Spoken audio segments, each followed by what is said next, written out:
Every time you talk on the phone or go on the internet, what you say or type travels to its destination through fiber optics.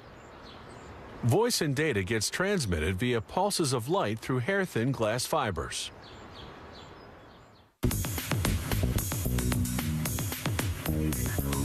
Those fibers start out as large glass tubes. First, workers unwrap the tubes.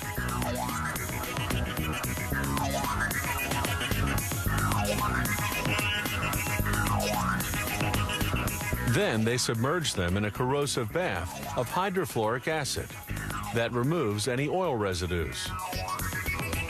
Then they set a tube into each end of a lathe.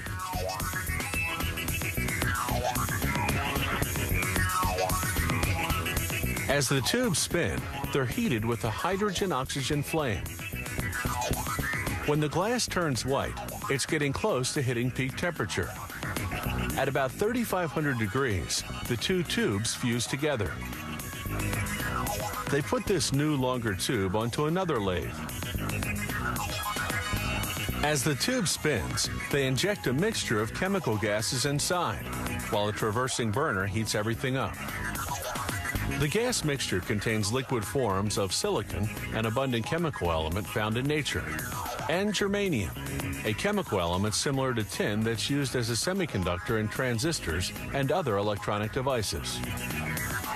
As the gases heat, they undergo a chemical reaction that leaves a white soot on the inside of the glass tube. The heat fuses the soot, forming what will eventually become the core of the optical fiber. The glass tube itself will form the fiber's covering. When there's enough fused soot, they turn up the heat until the soot itself turns into glass. Then they heat the glass tube enough to soften it, and to soften the new glass inside.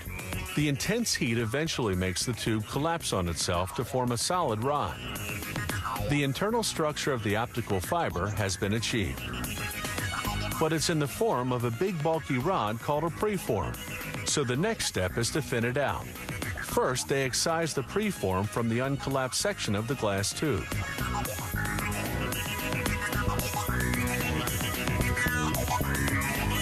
Then they install it vertically into the drawing tower, which will draw out the final shape.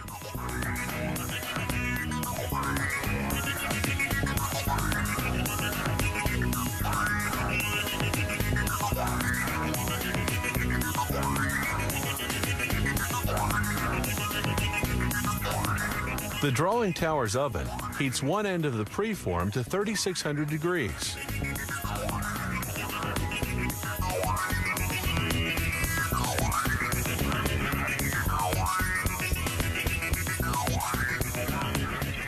The glass softens.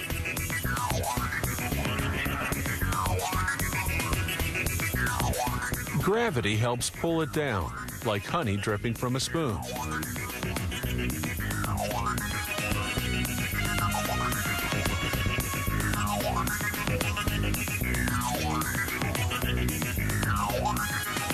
Then, using a glob of glass as a weight, they stretch the soft glass and keep stretching it until they formed a thin glass fiber. A series of pulleys measure the tension on the fiber as it's being drawn. A special monitor makes sure the fiber's precisely the right diameter, just 5/1000ths of an inch. Then the fiber passes through UV lamps that bake on an acrylic coating to protect against dust and other contaminants. Finally, the fiber is rolled onto a drum. From here, it's either shipped out as is or put into a cable. Fiber optic cables are expensive to produce, but they're smaller and lighter than traditional copper cables. They carry more information and need fewer repeaters to keep the signal from deteriorating. And unlike copper cables, they're immune to electromagnetic interference. They're also hard to tap without being detected.